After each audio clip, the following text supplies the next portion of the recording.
Dans le cadre de cette rencontre économique entre les opérateurs marocains et français, dans le cadre de la visite d'État qu'effectue le président de la République française au Maroc,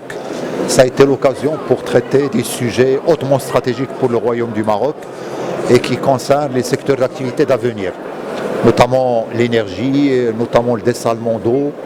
notamment la production d'hydrogène vert et ses dérivés, notamment les sujets liés à l'investissement dans l'agriculture et l'agroalimentaire et aussi la co-industrialisation, puisqu'il y a un concept qui commence à faire son chemin, c'est de fabriquer avec le Maroc et de concevoir avec le Maroc. Made with Morocco and conceived with Morocco. Dans cette perspective, dans la vision royale qui vise à donner au Maroc toute la dimension qu'il mérite en tant que terre d'accueil des investissements internationaux au Maroc, mais aussi à partir du Maroc aller vers la conquête du marché africain à la veille de la mise en œuvre de la zone de libre-échange continentale africaine. Donc tout ceci a abouti vraiment à des recommandations très très fortes, mais aussi à la conclusion d'accords de partenariat. Nous l'avons vu hier devant Sa Majesté le Roi Lainsro et le président de la République française. Il y a eu pas moins de 22 accords stratégiques qui ont été signés. Aujourd'hui, dans le cadre de la rencontre économique,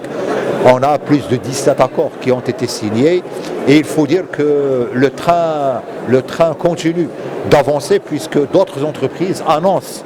dans les jours et les semaines à venir la conclusion d'accords de partenariat entre des opérateurs marocains et leurs homologues français. Et dans la perspective d'investir dans ces secteurs extrêmement importants, et tout le monde est conscient qu'aujourd'hui, sur le continent africain, le Maroc disposant du meilleur rating noté par les grandes agences internationales que sont Standard & Poor's, Moody's et Fitch, et aussi de par sa stabilité politique et macroéconomique, ça améliore de manière significative l'attractivité de l'investissement international vers notre pays, mais pas uniquement en s'intéressant au marché marocain, mais à partir du Maroc, développer des opérations sur d'autres territoires africains. Et dans ce sens, le président de la République française a confirmé justement le caractère extrêmement positif de la plateforme marocaine en tant que hub d'ouverture sur le continent africain pour les entreprises françaises dans le cadre des secteurs stratégiques que j'ai annoncés tout à l'heure.